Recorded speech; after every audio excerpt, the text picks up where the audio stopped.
What's guys, welcome back to the channel. Today we are starting a brand new show, and probably the biggest new show of the entire season. This is Spy X Family. I have to admit, from my preview of this show that I did, I am very interested in this one. There's a lot of good things going for it already, and considering how... This is me just starting it now, I'm very late to it, I apologize obviously, but seeing the ratings climb and the popularity climb, I know I'm in for a good ride with this one, and now that I've finalized my schedule for this season, and don't intend to change it anymore, I feel very happy with the way things have worked out, and I'm so excited to get back into this one. Even my dog's excited, as you can probably hear in the background. He's been quiet for the last 2 hours. As soon as I hit record, he's now going off on a barking spree. The joys of living with a dog that likes to bark at every little noise he hears outside the door. It's wonderful. Anyway, if you're new to the channel, hi, welcome. I'm a British guy who reacts to seasonal-based anime.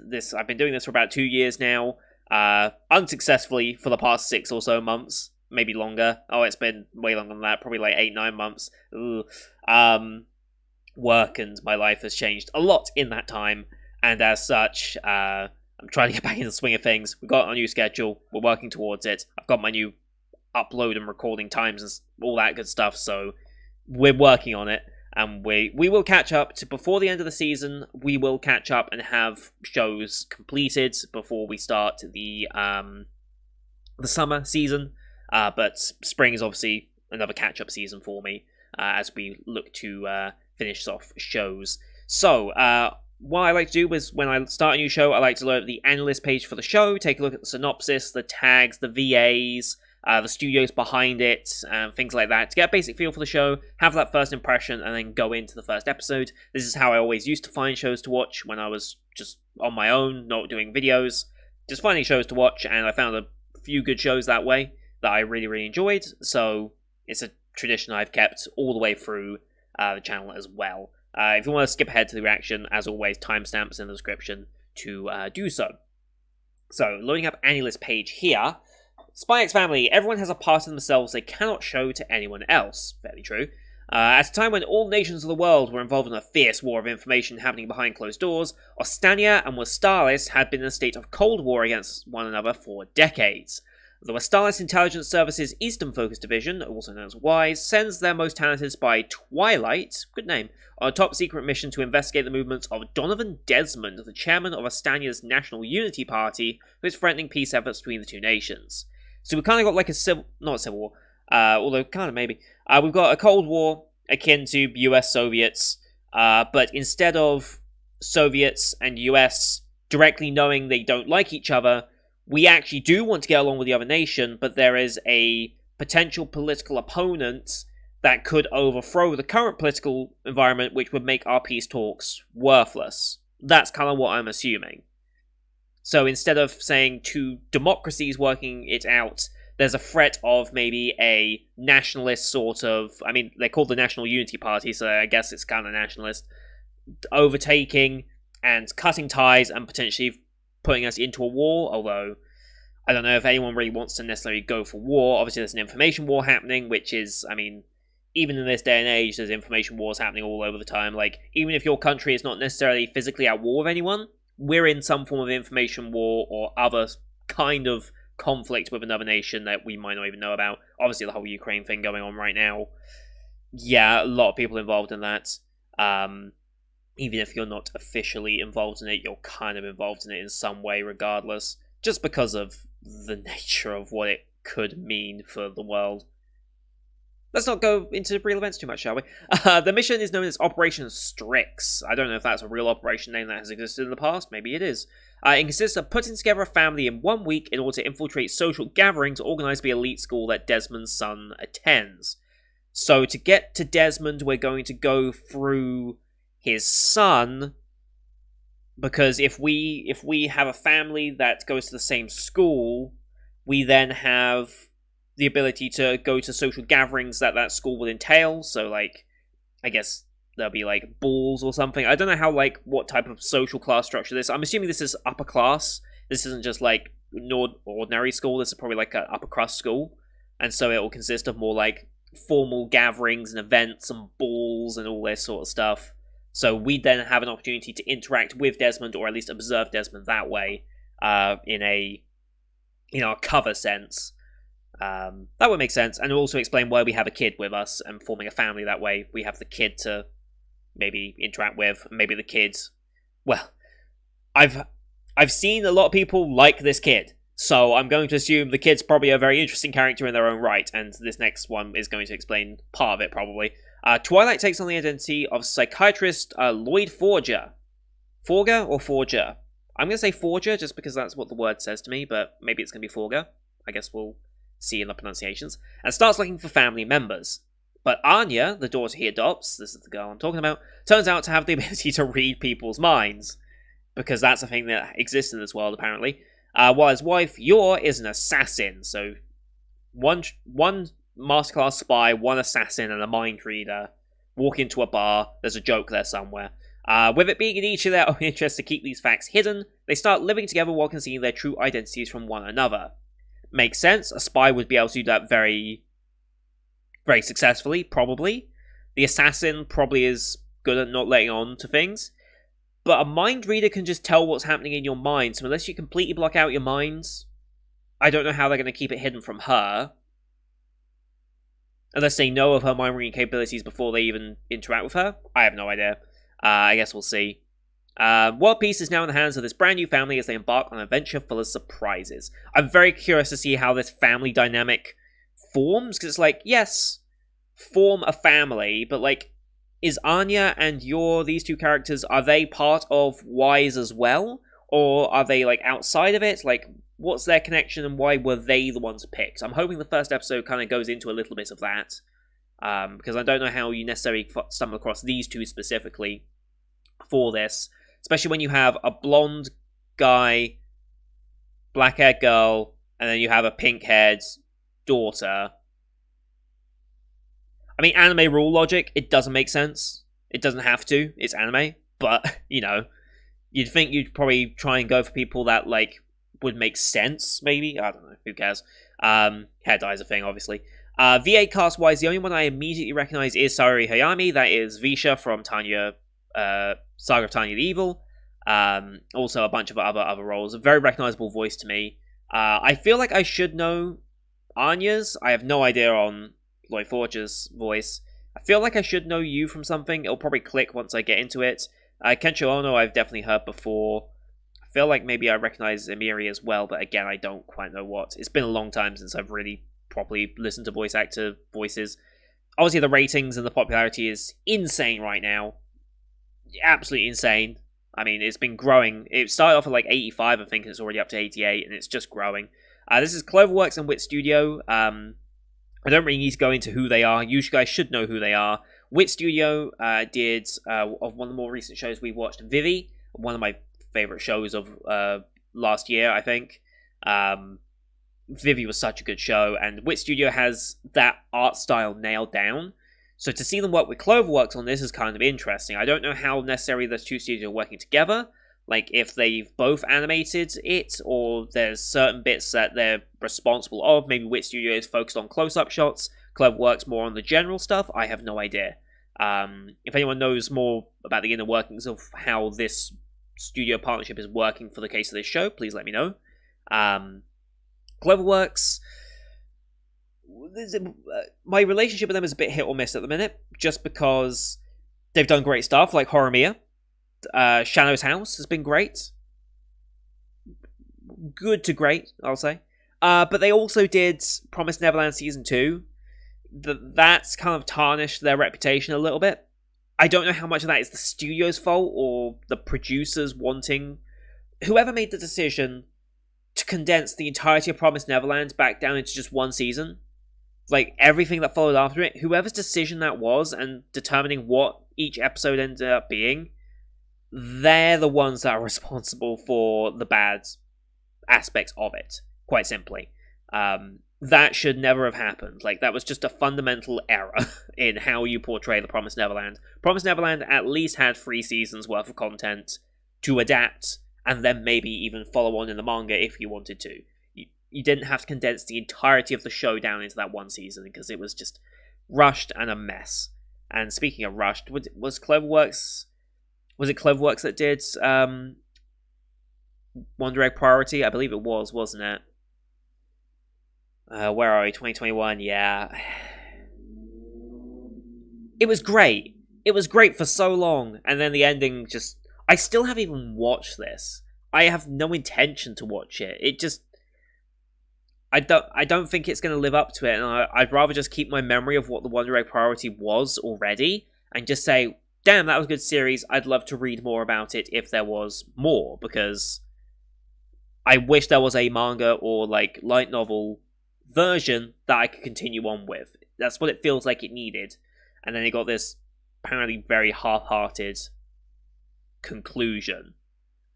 So, yeah. If you are interested in Wonder Egg Priority and haven't watched it, I do recommend it. But you're not going to get a satisfying ending out of it. It's good for about 8-9 episodes. Then it has a recap episode for some reason, which eats into the actual episodes of the show.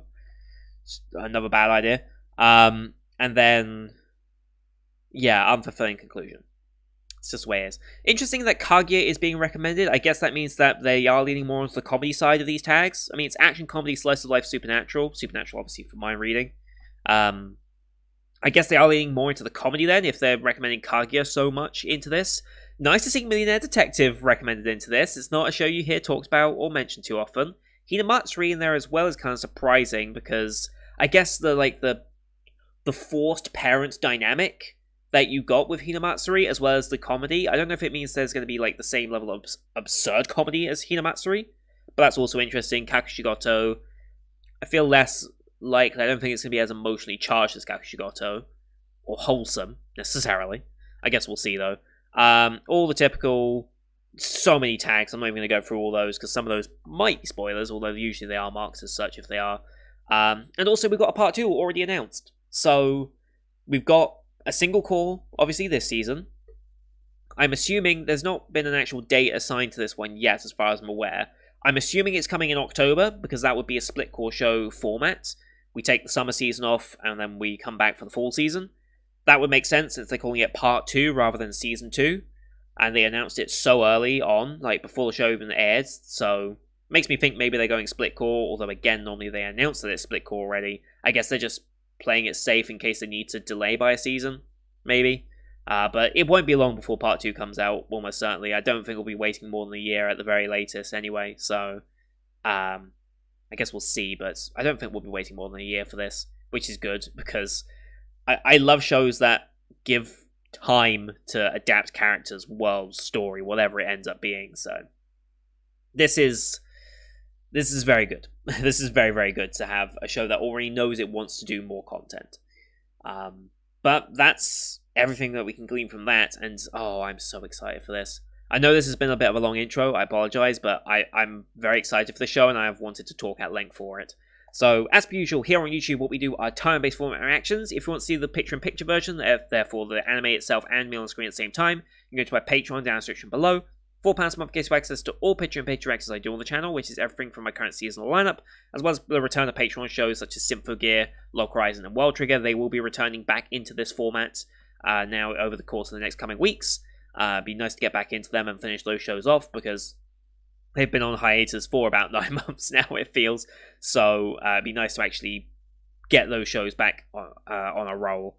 But here on YouTube, we have to do time-based for copyright reasons. Bottom left of the screen, you're going to see a time for the episode. I will count down 3, 2, 1, play. Then play, you start the episode, I start the episode, and we should be in sync. We'll watch this one on Crunchyroll, since Crunchyroll basically has everything this season, thanks to the merger with Funimation that kicked in this season. Links that will be in the description below as per usual. But you can also, yeah, we're just going to go straight into the episode. Looks like we're looking over the city. Looks like we've got somewhat modern technology, but also old school vehicles. Seems like we might have a mix of modern and old school. Like, it might, maybe we're in that transition period. I don't know, because like the vehicles definitely look older, but we've got like these fairly modern looking streetlights and then older looking buildings, and also a mix of more modern looking buildings. It's a weird blend. I can't tell what the time scale is on this just yet. I don't know if we're like 80s or if we're like 90s, 2000s, or modern day. I can't quite tell. Again, you got like the metropolis, so maybe it's just modern day, but we're in like an older part of town. I don't But we're just gonna go straight into the episode. You can use screen flash on my face, the mic, or this part of my headset as well to tell when the scenes are transitioning. That should help you sync it up as well. So, with all that said, let's get into the first episode of Spy X Family, shall we? In 3, 2, 1, play. Make sure my volume's up. Embassy.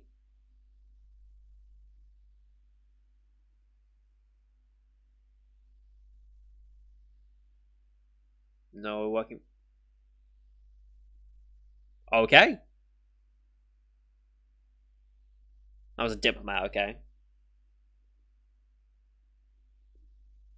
Hmm. Okay.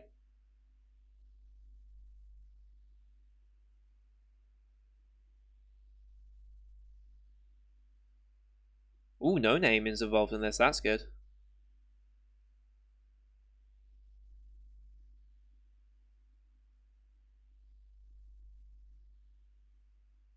Okay.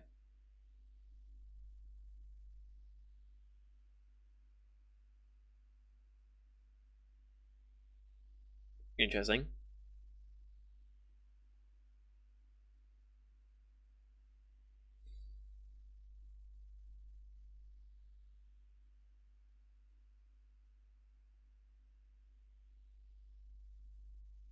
Nice. Hot boy.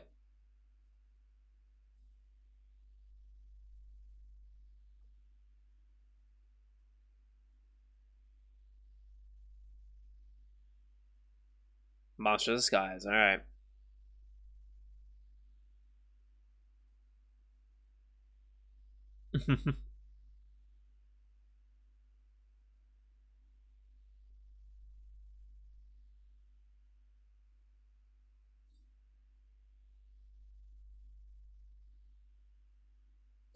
Ooh. Oh my god. Wow. Wow. Yeah, just use them. Mm.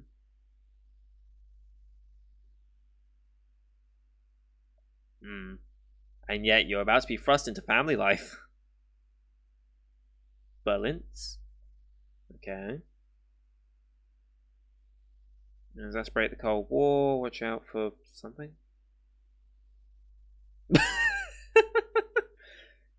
Okay.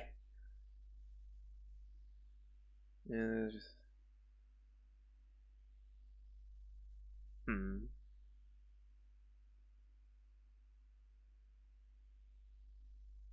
Mm-hmm.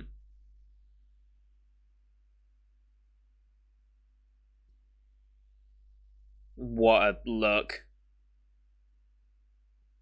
Uh-huh.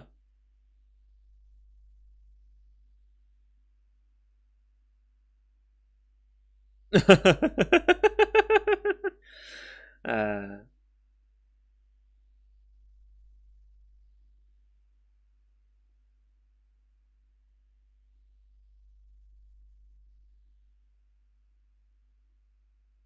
yes, okay, so it is upper echelon.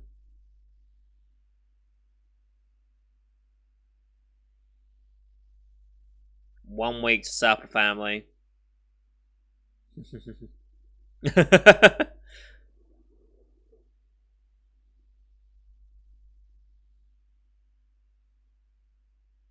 Mm-hmm.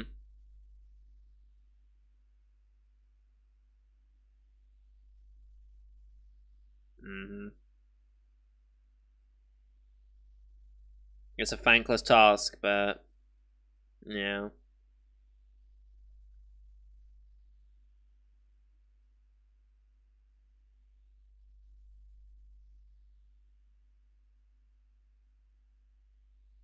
But he'll probably find that he's missed that his entire life and wants to do that. Potentially.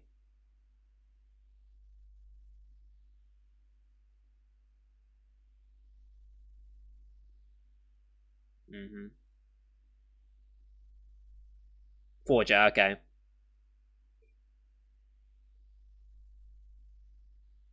Mm-hmm.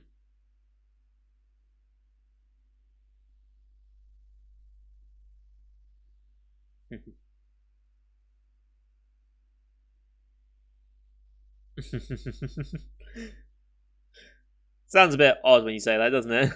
But orphanage.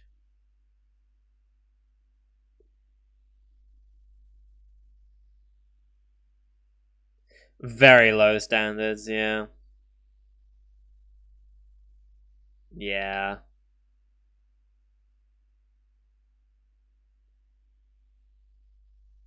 True.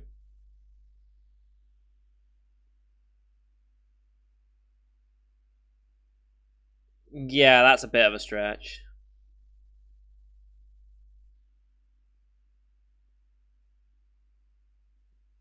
We've got like one. Oh, there she is.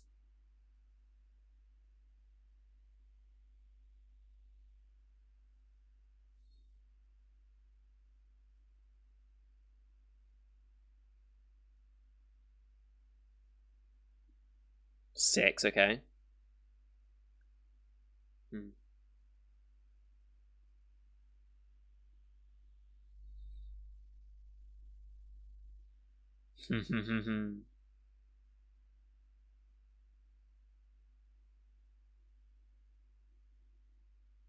And yeah, she's gonna nail it immediately.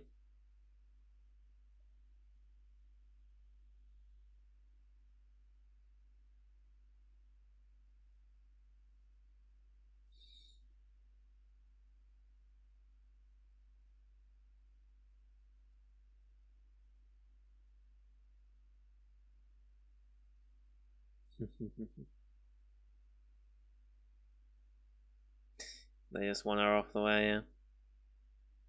I like the little visual effect they give when she like engages her. Mm-hmm. Test subject 7. How'd she end up here? Oh, okay. I feel like we could have probed into that later. We didn't have to just suddenly exposition all that, but okay.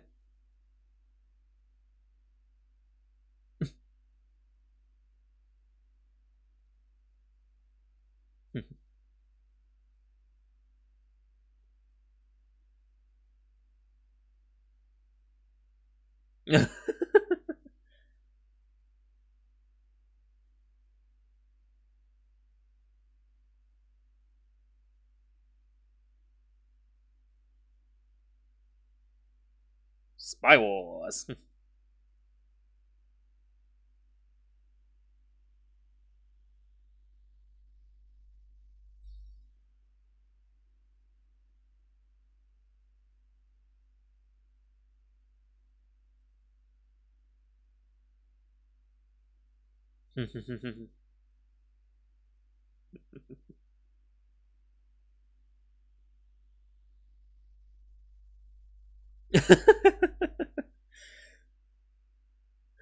uh.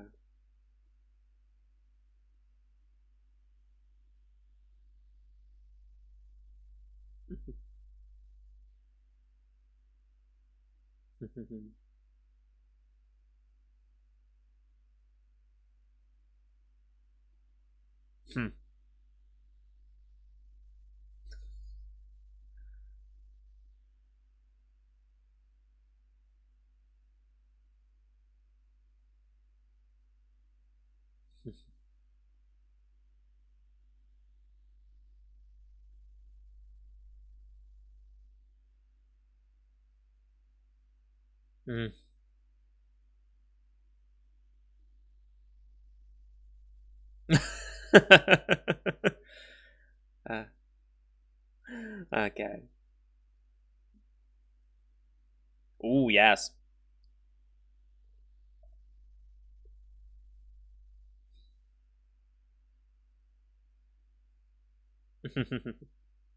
Dark pet coins.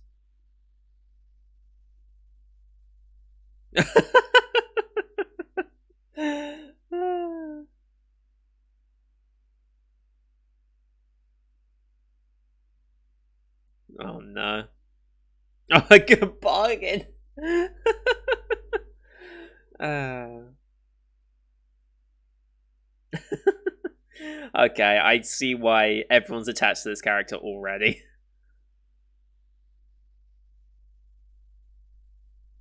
Oh.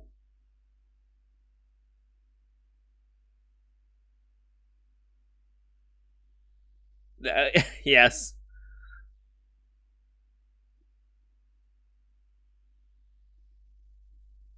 Mm-hmm.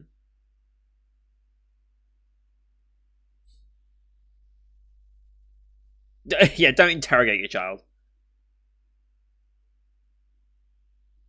Yeah.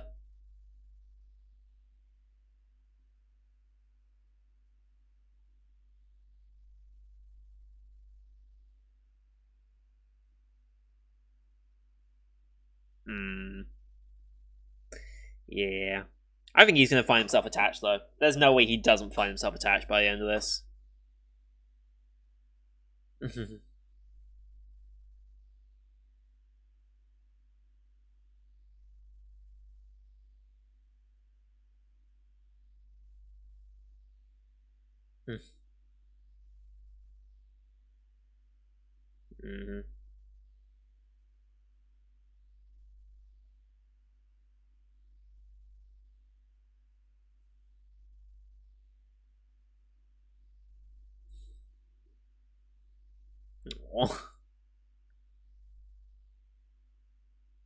You didn't lock the door?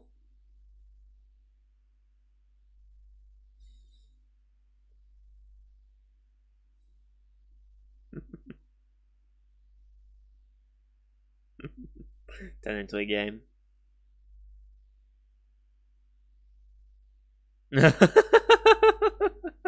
Jesus Christ.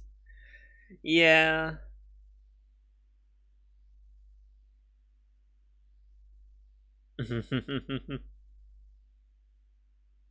Yeah.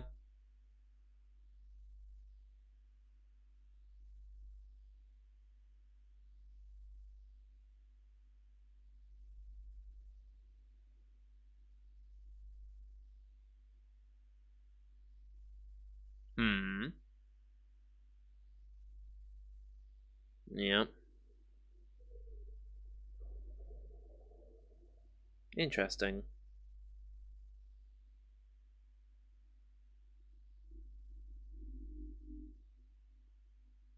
Hmm.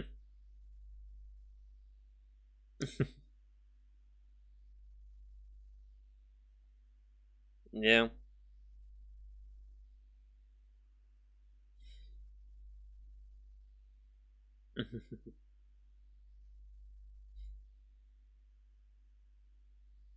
Aw.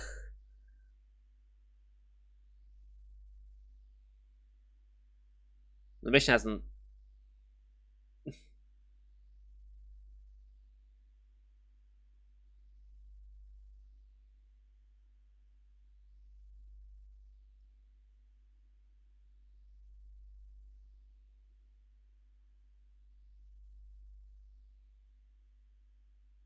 Ooh.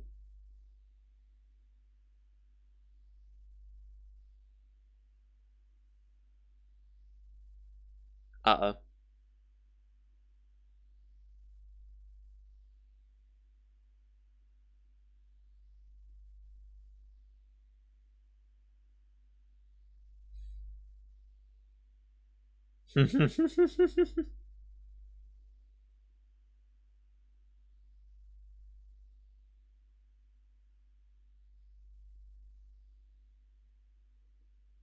Yeah.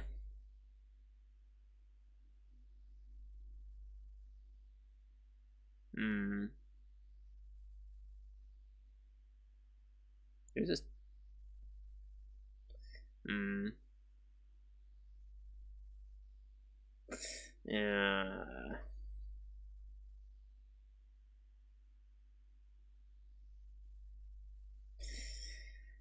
Yeah. Not a good childhood.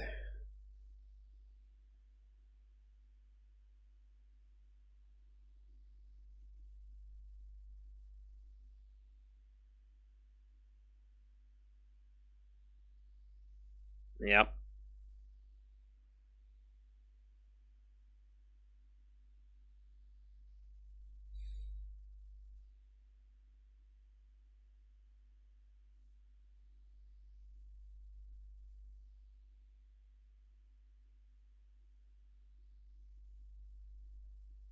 Hmm.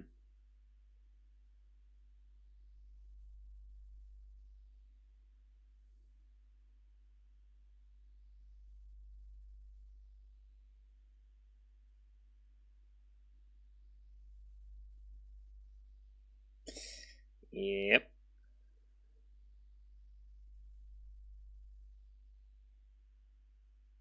Did he actually get hit there?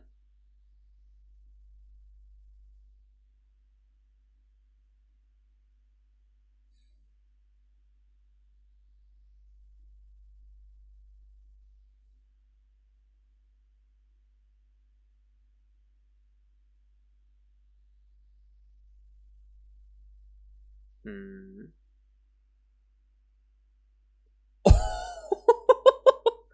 Okay. Um.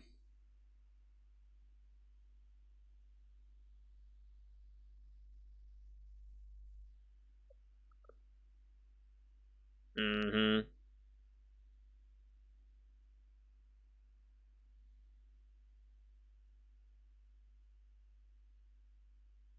Actually got him.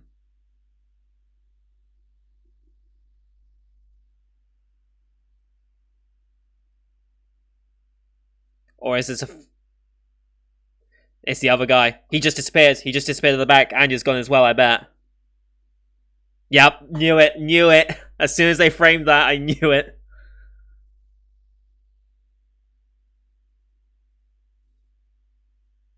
No.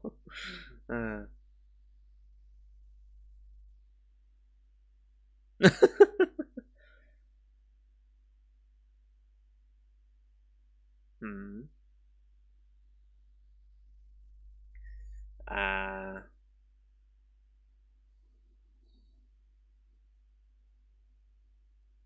Interesting.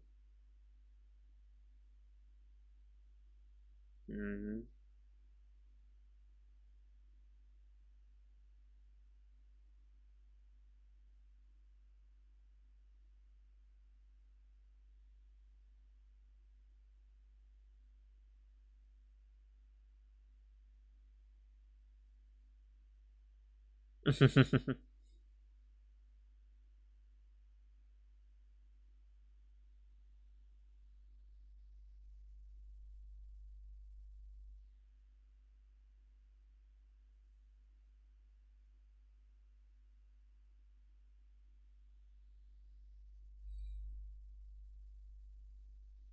Hmm.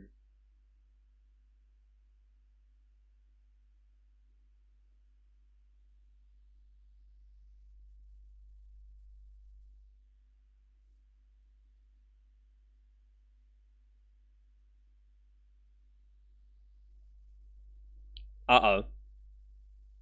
Okay, it's just flour. I thought it was gonna be something a bit more dangerous. Oh.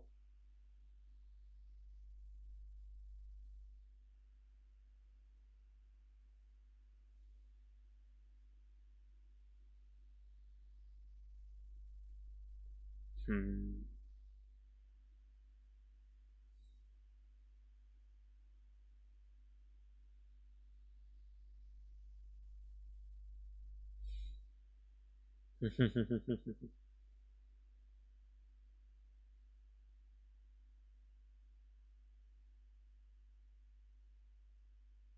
That one's a bit more creepy.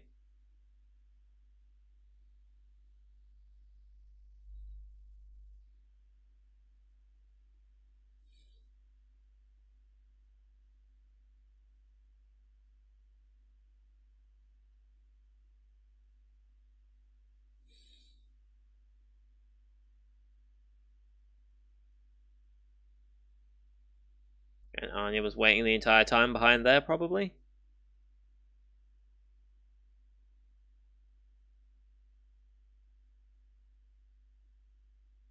Yep. Looking at ants.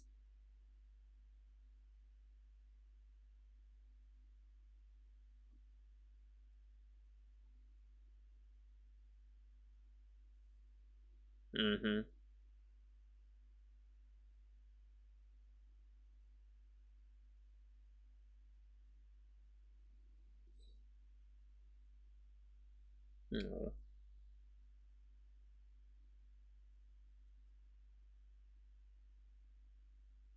Mhm.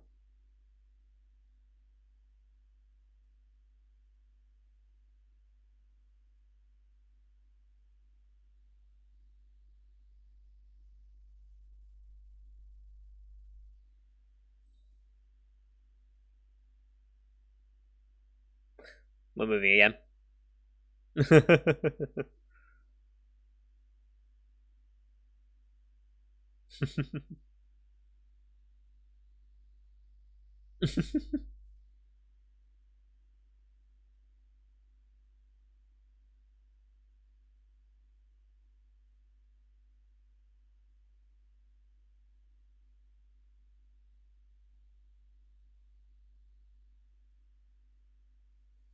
Test time.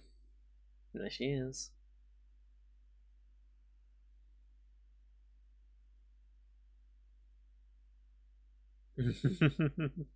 Everyone's. You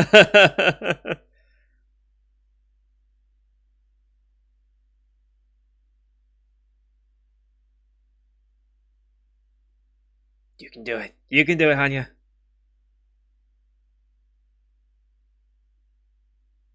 3, 2, 1, 2. There it is.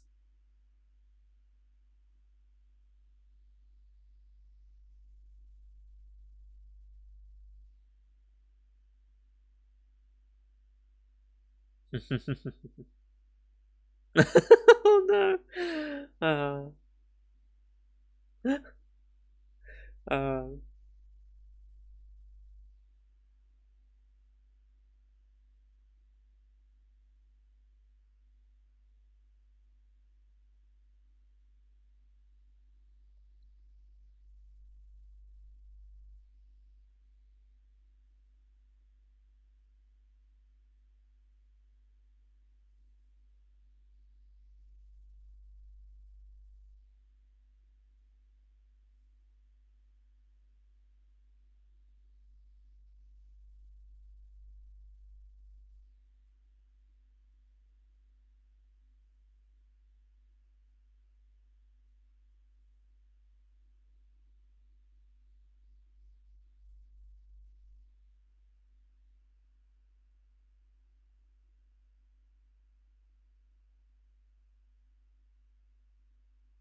oh no.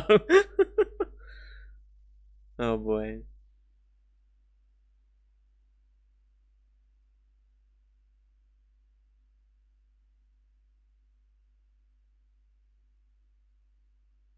Aww.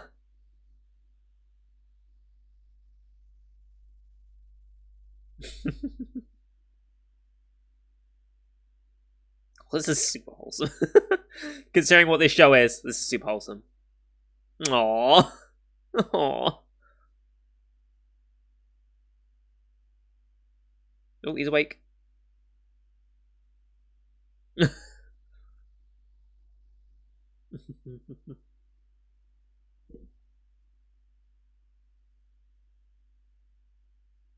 Who's it from?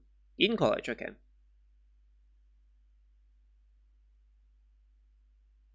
Family interview, oh boy. Both parents. Hmm. Interesting. Yep, that's a bit of a problem. Next mission. Holy Jesus. Oh, stealing a ring. Secure a wife. Oh my god, yes. Okay. First episode in, I can see why this show is already so highly rated. I mean, it only takes one episode, right? With some shows to like really like get into them. This has achieved that already. Absolutely has. That was good. Next episode we're gonna be meeting our wife, and how we get into that I have no idea, but I'm super excited to find out. So yeah, No Name is apparently involved in this for the I'm guessing the OP. That doesn't sound like a No Name track for the ED. Let me again. This is something that I wish Alice would update. Is being able to see who the OP and ED performances are more easily. No, I don't see where No Name's involved in this.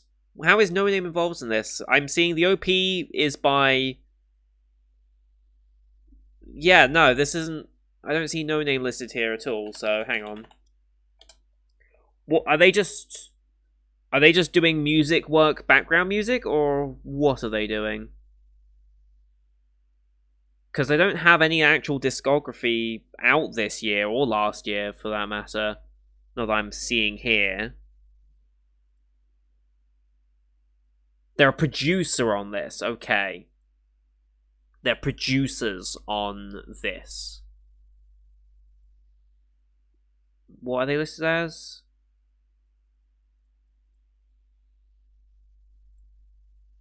They're listed as a composer for this, but only one episode. They're a producer on 3 episodes, and they apparently provide some music in that. I'm guessing it was probably one of the background music tracks then, not anything else. Makes me curious as to what the OP was. I was going to get really excited there if No Name was doing an OP for this show. I was going to get really excited there for a minute. Like, No Name... I like No Name's work.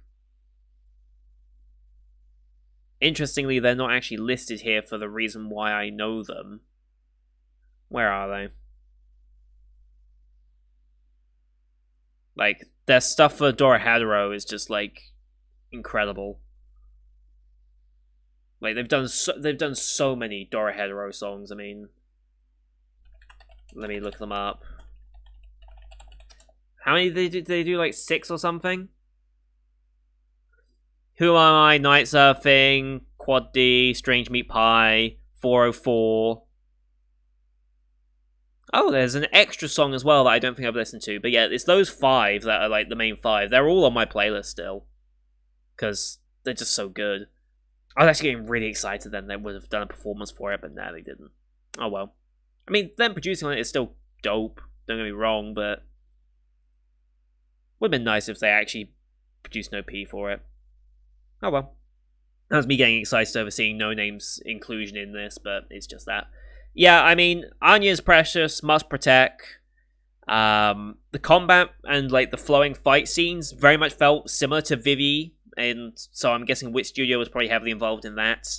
I like the art style, I like the characters. Again, just that little like subtle effect of when she engages her mind-reading capabilities. Just like that little subtleness to it is actually a really nice touch. The little audio cue and the sparkles, very well done and tastefully done, so we know when she's actively engaging it. It's a nice little touch. It's not so intrusive to like, oh, I'm reading their thoughts right now. It's like not like a voice line or anything. It's just a subtle little bit of animation and audio cueing that we exactly know what's going on. That's very nice. And again, where was the when he was smuggling Anya away? Yeah, it was this scene here. So about 1620 odd in. So yeah, 1626 is when they cut to Twilight, who we know is actually Twilight at this point, heading back to Anya. Anya staring up at him. Our main bad guy, I forgot his name already. He'll probably come back in the future anyway. This main bad guy, what was his name? Let me just double check. Edgar, there he is. I don't know if he'll be back at any point. I mean, if he wants to protect his daughter, he shouldn't, but you know. As he leans down to talk to who he thinks is Twilight down there, you can just notice, just by the way his shoulder comes down, that's where the other guy's head should be. And he's completely blocking out Anya. It's the perfect transition to reveal, wait, it was that guy all along. Where was he? And the kid's gone. Like, just that sequence and the framing of it was perfect. Like, yeah. Like, the way this show is using its shots to, like, imply what the story's doing. Like, so, as Twilight is walking away from the building towards where he sent Anya, there's very clearly a spot for Anya to be hiding and to have waited, and we all knew she would wait anyway. She wasn't going to leave when she finally found someone that was willing to maybe stick with her. Although, I guess it's out of self-preservation as well. She was like, I don't want to leave him. I don't want to be abandoned again. I'll try and make this work and make him not get rid of me. Maybe it's kind of where she's thinking, which is an awful position to be in, just in general. Um, Again, the exposition of her backstory, I feel was very. It was a little forced. I don't think you necessarily needed to just. On the plus side, it means we don't have to wonder about it and have that question in the back of our minds for the entirety of the show. But at the same time, it would have been cool to like slowly reveal that maybe over the course of the season as well. Like maybe they didn't want people questioning the mind control not mind control, sorry. The mind reading capabilities of her too early. They were just like, oh, this is why she can mind read, just go with it. I feel like you could have slowballed a little bit or just included in some like little flashbacks or something, but I guess since it's not meant to be a super important part of the story, get it out of the way early, keep the viewer up to date, and then just move on to what else you need to do. Maybe that was their thinking, in which case, fair enough. But I guess we're just not meant to ponder on her past too much. Which is weird since we've... That was said... When was it? Yeah, this all happened like 7 minutes into the episode. And then when Twilight meets his informant, they kind of give information of like... She has complete like... She has like... There's no knowledge of her. She's changed names, but we don't know much about her. Like... It almost felt like they were trying to slowball as to like build the mystery of what's up with her, whilst already telling us exactly what the mystery is with her. I guess it's building up the mystery for Twilight, so he's like, what's up with this girl? I wonder what's up with that. But we as the audience are already fully aware of what's happened for her. Interesting way of doing it. I don't know why you wouldn't keep your audience in suspense as well, because having a little bit of suspense and like mystery to a character is nice. But I mean, if that's the decision they're going with, that's the decision they're going with. This is based off a manga, correct? Yes, a manga. For people who have seen the actual manga, was the reveal of Anya's like backstory, like what we know of it from this first episode, was it as like in your face and heavy-handed in the beginning of the manga? Were they like very upfront about who Anya is, what her past is, how she got to this place? Or did they slowball it a bit more in the manga so that there was a bit more like mystery as to who she was as a character? I'm very curious just what's happening with that, because it did seem a little odd. Just a little bit. Not like insanely odd, but just a little bit. Yeah, what else was there? Anything else I wanted to point out specifically? I don't think so.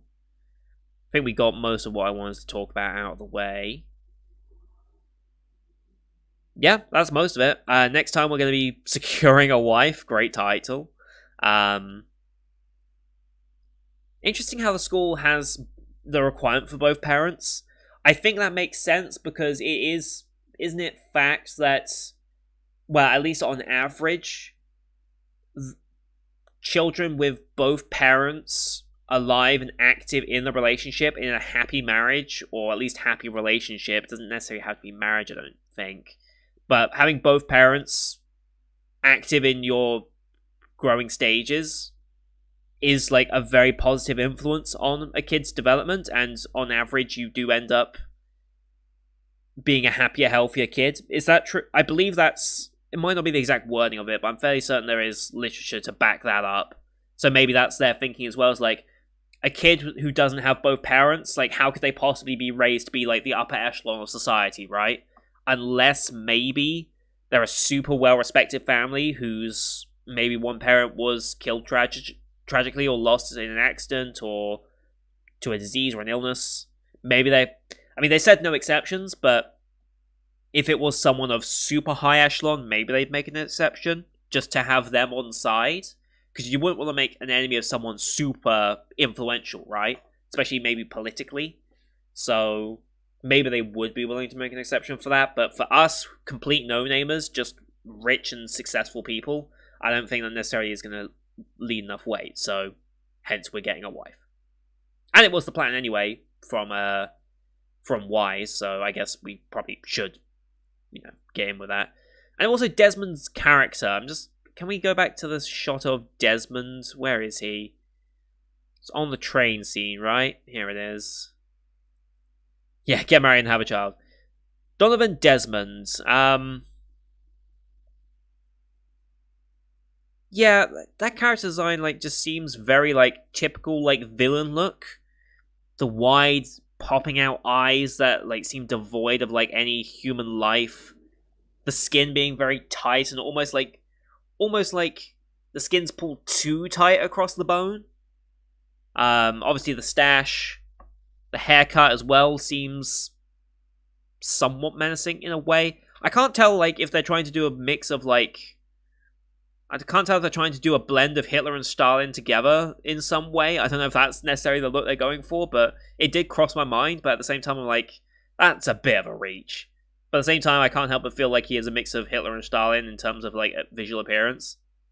I don't know why my mind went with that, but maybe it's just because I was thinking of the Soviet US like Cold War situation. I was like, okay, maybe they'll do like a Stalin type character, like rising up and taking over the country, or blah blah blah. Maybe like a Hitler type as well, but maybe that's just my subconscious trying to tick through something. Maybe trying to equate it to something that would be like relevant. I don't know. It is a bit of a leap from my brain, but it's just where my brain went, I suppose. Yeah, very interesting series. I can see why it's highly rated already. I'm sure it's only going to get better as we build the family and build more character interactions. But for a first episode, that was absolutely fantastic, and I cannot wait to get into more. So thank you everyone for watching. Hope you enjoyed that one as per usual. Leave a like if you did, as well as your comments what you thought of the episode. Don't forget to hit subscribe as well to see next week's episode, as well as the rest of the Spring 2022 lineup. You can find it on the channel. Thank you for watching. Till next time. See you guys later.